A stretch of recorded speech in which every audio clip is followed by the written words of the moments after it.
On February 20th, 2003, 100 people lost their lives and 230 were injured in one of the deadliest nightclub fires in U.S. history. The fire was caused by pyrotechnics that were set off as the band Great White began to play its opening song. The illegal indoor use of outside fireworks led to the igniting of highly flammable soundproofing foam in the walls of the stage. Within 30 seconds of the fire starting, the entire stage was engulfed. Most of the 462 occupants ran for the narrow hallway of the front entrance. The entryway soon became packed with terrified people all trying to leave at once. Some were trampled to death as the frightened crowd tried to escape the smoke and flames that were closing in behind them. In the chaos, the front door became a tangled mess of bodies as dozens of people piled on top of each other in a frenzied attempt to flee. Within 5.5 minutes, the entire club was engulfed in flames and hundreds of lives were lost and ruined. During the investigation, it was concluded that a fire sprinkler system would have contained the fire long enough for everyone to escape. Because of the building's age and size, it was thought to be exempt from sprinkler system requirements. However, the building had undergone changes that removed its exemption from the law, a fact fire inspectors never noticed. On the night of the fire, the club was legally required to have a sprinkler system, but did not. On December 9, 2003, Daniel M. Beachel, the former road manager for Great White, and the two owners of the station nightclub, Jeffrey and Michael Derderian, were charged with 200 counts of involuntary manslaughter.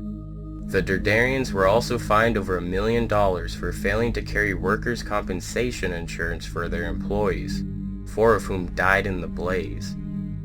On February 7, 2006, Michael Beachel went against his lawyer's advice and pled guilty to 100 counts of involuntary manslaughter.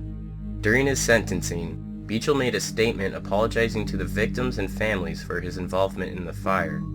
The judge sentenced Beachel to 15 years in prison, with 4 to serve and 11 suspended, plus 3 years probation. The judge said Beachel was highly unlikely to re-offend, which led to his decision to impose the sentence. On September 4, 2007, some families of the fire's victims expressed their support for Beachel's parole.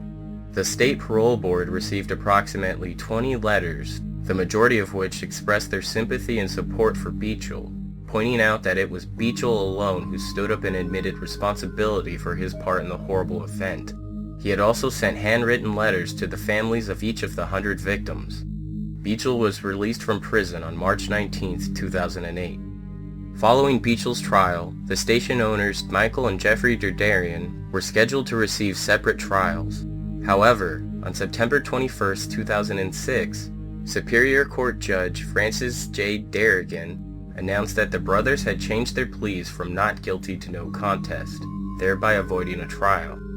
Michael Derderian received 15 years in prison with 4 to serve and 11 years suspended, plus 3 years probation, the same sentence as Beachel.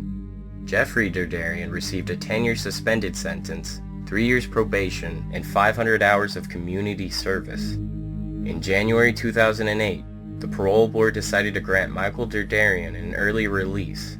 He was scheduled to be released from prison in September 2009, but was granted his release in June 2009 for good behavior.